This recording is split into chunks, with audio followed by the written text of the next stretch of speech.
Hi guys, welcome back to a new episode of Finance and Crypto Guide. Today in this video, I'm going to show you how you can log into your FIU HR's account. Keep watching the video till the end.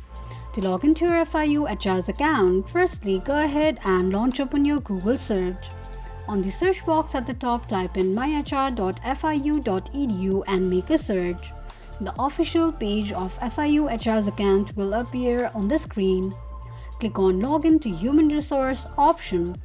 On the next page, enter your username and password associated with your FIU HR's account and tap on Login. Click on an eye icon to check if you have entered your password correctly or not.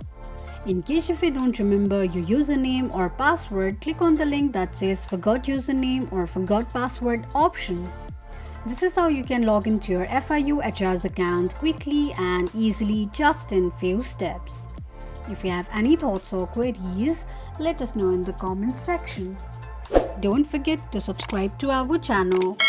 Also press the notification bell icon so that YouTube will notify you whenever we post a new video. I hope this video was helpful to you.